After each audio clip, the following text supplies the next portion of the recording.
In an ancient city, surrounded by towering mountains and blooming valleys, lived a wise old man named Simeon. He was known not only for his kindness and fairness, but also for the fact that he spoke little, yet always to the point. His advice was simple but precise, and people valued it more than the long speeches of philosophers. Word of his wisdom spread far beyond the city, attracting people from distant lands who sought his guidance. However, more often than not, they left with only a few brief words. This puzzled some of them. One day, a young philosopher named Levi arrived in the city. He had traveled extensively and believed that truth was revealed only by those who could speak eloquently. He was convinced that words held great power and enjoyed debating concepts of good and evil, truth and lies, justice and betrayal. Upon hearing of the silent sage, he decided to challenge him. Levi approached Simeon, bowed, and with a polite smile asked, "Teacher, you are renowned for your wisdom, yet you speak so little. Is it not words that make a person great? Is truth not revealed through eloquence?" The old man smiled but gave no answer. Instead, he gestured for the philosopher to join him on a walk through the city. Levi was puzzled but followed.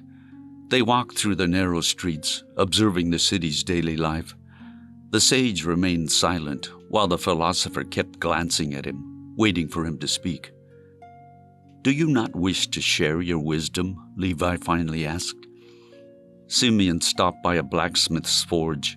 Inside, a sturdy man covered with soot and sweat was hard at work, heating metal and forging a strong sword. His face was focused, his movements precise, and his hands steady. "Look at him," said Simeon, pointing at the blacksmith. "He does not speak of his mastery. He simply practices it." The philosopher nodded, but said nothing. They walked on. Soon they passed by the city walls and saw a farmer plowing his field. He worked alone, with no help, yet he toiled tirelessly. His face was weary but calm.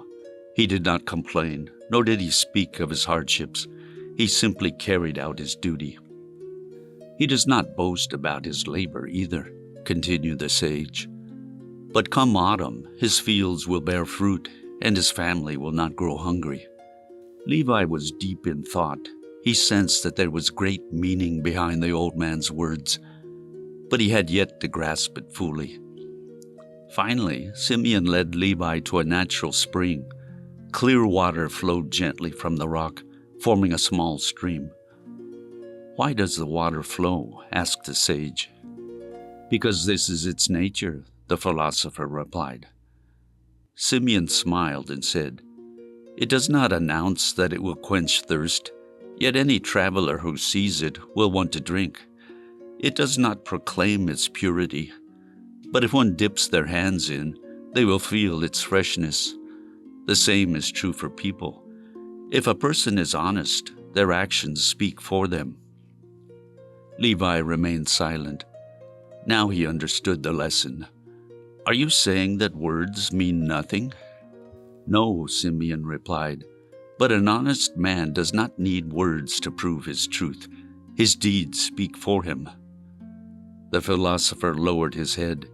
He had always relied on words to convince others of his views, but now he realized that truth lies not in speech, but in actions.